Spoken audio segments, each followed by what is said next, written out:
What's the good word, y'all? DKB here. So the news came in not too long ago. Mekhi Becton's fifth-year option is officially going to be declined by Joe Douglas and the New York Jets.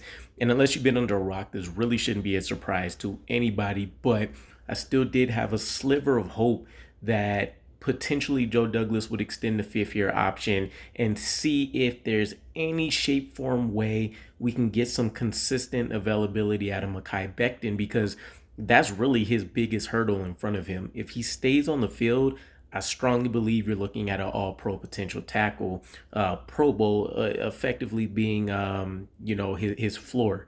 We've seen him dominate in, his coaches in practice, but you've seen him toss around coaches with one arm. You've seen him go out there and beat up on veteran, top-notch defensive linemen in this league in just his rookie season. A rookie season, by the way, which had him ranked, I want to say, was like the sixth best tackle in the league by the time he was finished.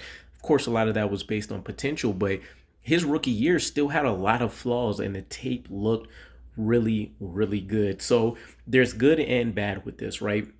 Obviously, the timetable for us moving up a contract extension, if Mekhi Becton can find a way to earn one this season, moves up a year. By the end of this year, we need to decide on if we can work out something for the next, I would probably say it's more like a 3-year deal as opposed to anything else, just because you don't want to, commit yourself, even if he does extremely well to the season, to something crazy, especially with the guarantee amounts. And he's only proven 1 out of 4 seasons of what he can do, or 2 out of 4, I guess, if we get him for this season. So it'll be interesting there to kind of see how this year plays out for him.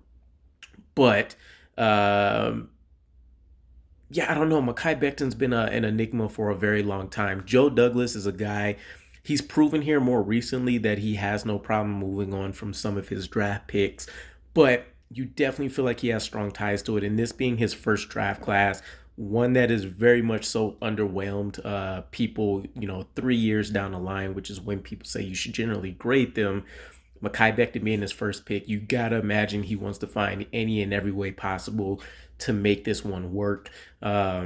Ego aside, I mean, again, the talent isn't questionable here.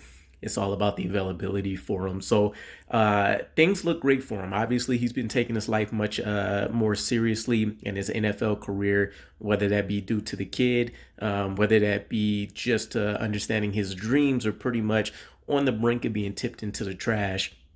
We're getting the guy, at least in the off season, that we've been expecting this entire time. Couple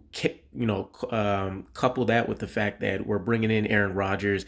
He has a veteran behind him. There's not this, need that's going to come about from the offensive line where they have to overexert themselves and overcomplicate things to kind of make up for what would have been Zach Wilson, who doesn't have the most experience in the world being a play caller. Aaron Rodgers is going to get the ball out of his hands quicker, will be running more, a lot of things that should suit Mekhi Becton and what he's looking to do. So it stings a little bit, not just for Joe Douglas, but even me as a fan. I wanted to have all the faith in the world that Mekhi Becton was going to be our tackle for the next, 12 to 15 years.